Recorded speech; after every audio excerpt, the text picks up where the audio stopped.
Have you ever stood in your own backyard and suddenly realized it wasn't yours anymore? What would you do if the people who raised you started talking about your life like it was just extra storage? And how do you protect a child when the danger isn't strangers, but family standing right in front of you? My name is Rosalind Marroquin. I was 38 years old when my father decided my daughter and I were taking up too much space. He didn't knock. He didn't call first. He didn't ask how work was going, or whether I'd finally slept through the night, or how my daughter's third-grade teacher conference had gone. He stood at the edge of my patio like a man inspecting a property he already believed belonged to him. There was a realtor beside him, clipboard, measuring tape hanging from her wrist. My older sister Teresa hovered near the sliding glass doors. Her twin boys circled the yard on balance bikes, wide careless loops, their tires rolling straight through the chalk drawings my daughter had spent all morning creating on the patio stones. Dad pointed toward the swing set. "Stop being selfish," he said. Flat. Loud. "Your sister's twins need a bigger yard." The realtor nodded and wrote something down like that sentence belonged on an official form. "We're listing it next week," Dad continued. "You'll stay in the garage apartment." My brother-in-law Kevin laughed. Not awkwardly. Not nervously. He laughed like a man hearing good news. "Finally," he said, scanning the yard. "A real house for real family." I smiled. Not warm. Not kind.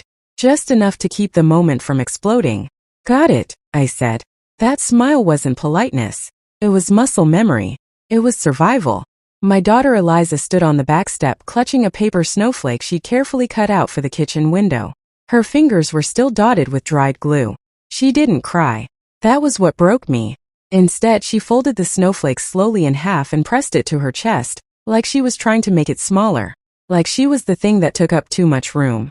My hands went cold. I wanted to scream. I wanted to tell them to get out of my yard, out of my life, out of my child's sense of safety. But my family had trained me early to be the calm one, the fixer, the daughter who didn't make scenes. So I smiled again. Thinner this time. Dad looked satisfied like he just closed a deal. Kevin smirked. The realtor glanced up. "So, Thursday for photos." Dad answered without looking at me. "Thursday works." Eliza glanced up at me then. Quick. Careful. Like a bird checking the sky for danger. I squeezed her shoulder gently. "Go get your shoes, Ellie," I said softly. She nodded and went inside without a sound. My father watched her go and didn't flinch. That was the injustice, standing in plain daylight. My child quietly being erased while grown adults planned her displacement like it was a storage problem. And that was only the beginning. Rosalind carefully laid the envelope and lockbox on the kitchen table, her hands still trembling. Eliza sat quietly on the rug, her stuffed rabbit clutched to her chest, watching her mother move with a strange determination. For the first time, the weight of her father's betrayal felt tangible, almost suffocating, but also strangely clarifying. She wasn't just fighting for herself anymore. She was fighting for her daughter's future, for the home that had always felt like sanctuary. The attorney Grandma had mentioned picked up on the second ring. His voice was calm but firm, the kind that immediately demanded attention. "Ms. Marroquin, I understand the situation," he said. "We'll secure your authority over the trust. Your father has no legal grounds. But you must act quickly."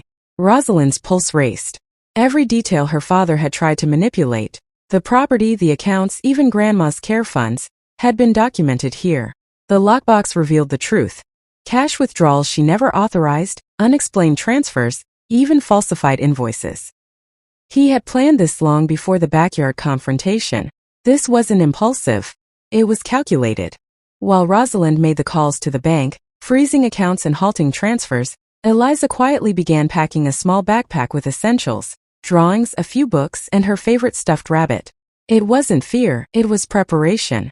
She understood danger more than most 8-year-olds. And she had learned to act quietly, efficiently, instinctively. Rosalind watched her daughter, her heart tightening, but a strange pride bloomed too. This little girl had resilience, and together, they were unstoppable. By late morning, notices were sent, confirmations logged, and the first cracks in her father's plan began to show. Calls went unanswered. Emails bounced back. Legal authority was shifting away from him. And yet, Rosalind couldn't relax. She knew confrontation was inevitable. Her father wouldn't step back quietly.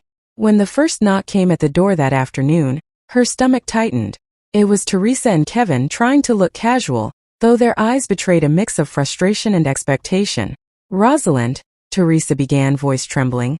You can't be serious about all this." Rosalind met her gaze, calm but unyielding.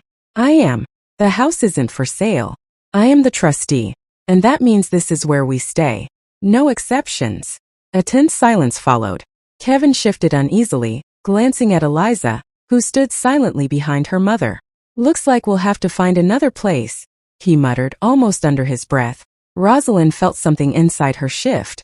This wasn't just defense, it was reclaiming control, setting boundaries she should have set long ago. Her daughter's small hand gripping hers reinforced the certainty. They would survive this. Together.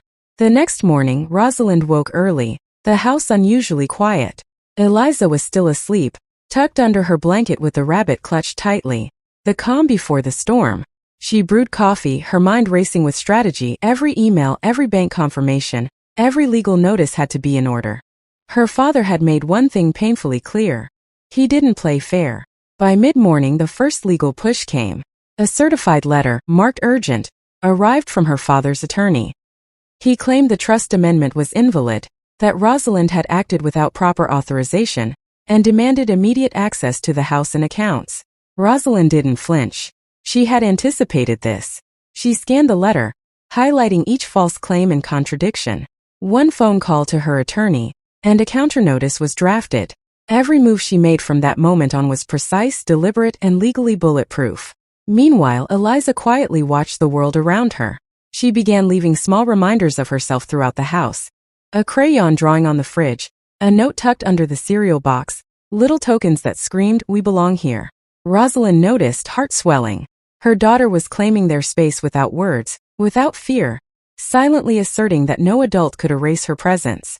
By late afternoon, her father and Teresa returned, this time with a small entourage, friends and neighbors who had been subtly briefed to support their concern. They knocked loudly, expecting hesitation or panic. But Rosalind opened the door, standing tall, the lockbox and documents neatly displayed on the kitchen table behind her. Eliza's eyes were steady, following every movement. "Rosalind, this is absurd," Teresa said, voice trembling, trying to charm rather than argue. "We just want what's fair. We're family." Rosalind's gaze didn't waver. "Family doesn't take from each other. You had your chance. I am the trustee. This house stays with me and Eliza. No exceptions." Kevin muttered something under his breath, frustration creeping into his tone. Her father's face tightened, the charming facade cracking. They realized control was slipping away, and there was no immediate way to reclaim it. Rosalind could almost feel the desperation radiating off them, a silent acknowledgement that they had underestimated her. That evening, Rosalind locked the doors, the papers organized, the accounts secure. For the first time, she allowed herself a deep exhale. Eliza climbed onto the couch, laying her head on her mother's shoulder. No words were exchanged. Silence spoke volumes. They had survived the first wave. But Rosalind knew this wasn't over. Her father's attempts would escalate. Subtle threats, legal loopholes, emotional manipulation. Yet for the first time she felt prepared. Not just to defend the house, but to protect her daughter's sense of safety, her rightful space in the world. And this time she wasn't just reacting. She was taking control. The final confrontation came sooner than Rosalind expected. It was a chilly morning when her father showed up again, this time with a court summons in hand and a smug confidence that suggested he thought the battle was nearly over. Teresa and Kevin followed, nervously whispering to each other, expecting Rosalind to hesitate, to crumble under pressure. But she didn't. She met their eyes, calm, composed, unshakable. Eliza peeked from behind her mother, clutching her rabbit, a silent reminder of why they were here, why this fight mattered.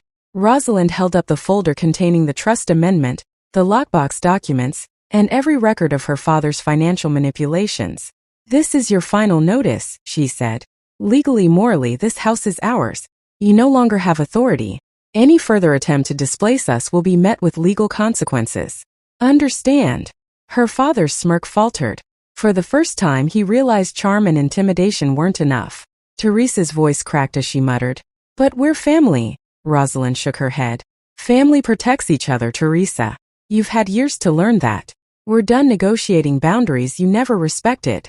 Kevin muttered under his breath, and her father turned away, muttering, defeated. Rosalind didn't give them another glance. She closed the door, locking it firmly, the sound echoing like a final statement. Eliza tugged her hand. "Mom, are we safe now?" Rosalind knelt, looking into her daughter's steady eyes. "Yes, Ellie, we're safe. And this time, no one will make us feel like we don't belong." That evening, they decorated their home together. Grandma Ruth joined them, steady on her walker, her eyes shining with quiet pride. Eliza drew another picture. 3 figures holding hands, smiling under a sun in front of their house. This one went straight on the fridge. Rosalind realized that victory wasn't about revenge or punishment. It was about reclaiming control, protecting her child, and finally setting boundaries that no one could cross. The house wasn't just walls and a roof. It was their safe space, their sanctuary. To everyone watching this story, remember, sometimes standing up is the only way to protect what truly matters. If you found this story intense, make sure to like, comment, and subscribe. Tell us in the comments what kind of story you want next. More suspense, legal thrillers, or emotional family drama. Our next video promises to be even more gripping, with twists that will keep you on the edge of your seat. Because one thing is certain: truth, courage, and love always find a way to win.